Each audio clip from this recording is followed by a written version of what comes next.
This year it's starting to pick up, but it really dipped last year. Yeah, okay. For people approaching retirement like this couple, every year of superannuation returns counts.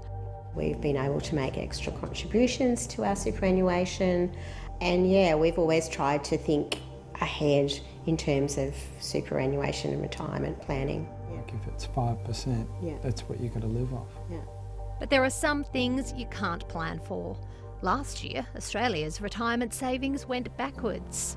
It was a significant drop, and I know I discussed with my partner about, how long was this going to be.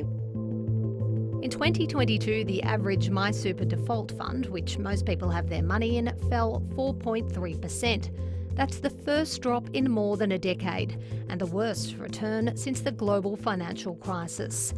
Alex Dunnan from Rainmaker Information says that converts to about a $150 billion hit to the nation's more than $3 trillion savings pool, enough to wipe out about a year of total super contributions. So much of our superannuation is invested in equities and bonds. When they have a terrible year, it means all of us have a really, really terrible time. Financial markets fell as Russia's invasion of Ukraine and supply chain bottlenecks worsened inflation and triggered central banks to aggressively hike interest rates. The superannuation industry warns the next couple of years will be even more challenging. Households now have higher cost of debt and higher mortgage repayments, which is going to impact their consumer discretionary income and their ability to spend. Are you starting to see earnings soften on the back of the increases in interest rates? The big question is, will super returns bounce back?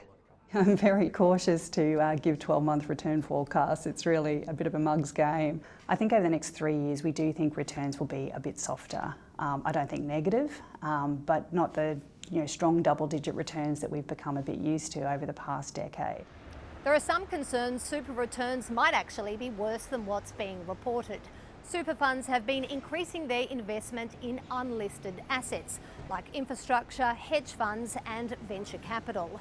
Because these types of investments are typically heavily exposed to debt, they could be overvalued, something the industry rejects. Super fund might invest in a new startup company or a technology company that isn't actually listed on any stock market, and they might make a judgment about what they think their shares are worth, even though the stock market has just crashed. It's really important that those valuations are accurate, because if they're not, you may see quite significant movement in the price of your value of your superannuation, moving up or down if those valuations are not kept up to date. Jodie Morgan and Bruce Drummond are still optimistic their retirement plans won't be delayed. If we saw some dramatic changes in that the funds were decreasing rapidly, we'd probably rethink again. Super fund members searching for green shoots of hope.